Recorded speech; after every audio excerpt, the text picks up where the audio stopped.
Prezados irmãos e irmãs, louvado seja nosso Senhor Jesus Cristo. Para sempre seja louvado em nossa Mãe Maria Santíssima. O profeta Joel viveu depois do exílio e ele enfrenta uma praga de gafanhotos violenta. E esta praga é de tal modo espessa que os gafanhotos parece que cobrem a luz do sol. Isto significa algo como o fim do mundo. É um prenúncio. Toda catástrofe é um sinal da catástrofe final. A nossa morte, que é o fim de um mundo, é o prenúncio do fim do mundo inteiro. Por isso o profeta Joel prescreve que o povo faça penitência, jejum, clamor, orações, para que o Senhor tenha misericórdia. Que seja tocada a trombeta para convocar o povo para a assembleia de luto ou de penitência. Que as pessoas tremam, porque o dia do Senhor está às portas. Um dia de escuridão, nuvens e redemoinhos. Essa escuridão é a dos gafanhotos. Um povo numeroso e forte é o povo dos gafanhotos que vem para atacar a lavoura e causar a pobreza.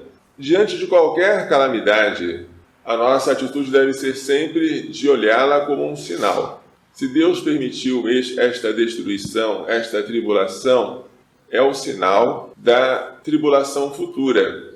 E assim como Jesus foi provado, atribulado e morreu, mas depois ressuscitou, qualquer tribulação presente tem uma semente de esperança, de ressurreição e de vida.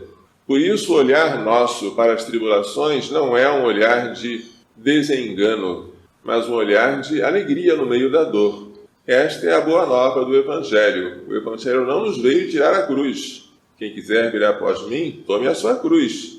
Mas veio fazer com que a cruz significasse para nós algo de alegre, e não apenas a tortura sem esperança. O Evangelho hoje fala de os fariseus acusarem Jesus de expulsarem os demônios por causa de uma amizade que ele teria com o príncipe dos demônios, chamado Beelzebu. E outros pedem que Jesus mostre um sinal do céu para pô-lo à prova. É o pecado do endurecimento do coração, que não quer ver o poder de Deus na expulsão dos demônios e pede algo mais. Jesus então responde dizendo: todo o reino dividido contra si mesmo será destruído. Se Satanás expulsa Satanás, como vós dizeis, como pode sobreviver o seu reino? Satanás será destruído. Eles próprios, sem o saber, chegaram a essa conclusão. E Jesus veio para destruir o reino de Satanás. Satanás é aquele homem forte, que guarda a própria casa em segurança, porque ele está bem armado. A casa de Satanás são os possessos e todos aqueles que vivem sob o domínio dele.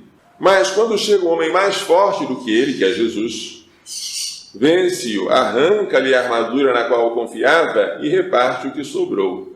Jesus é o homem mais forte que veio libertar as almas do poder de Satanás, que é o homem forte. Portanto, ele expulsa os demônios não por causa de uma amizade com o chefe deles, mas por causa do poder de Deus. Por causa do dedo de Deus. Esse dedo de Deus entrou na ladainha do Espírito Santo.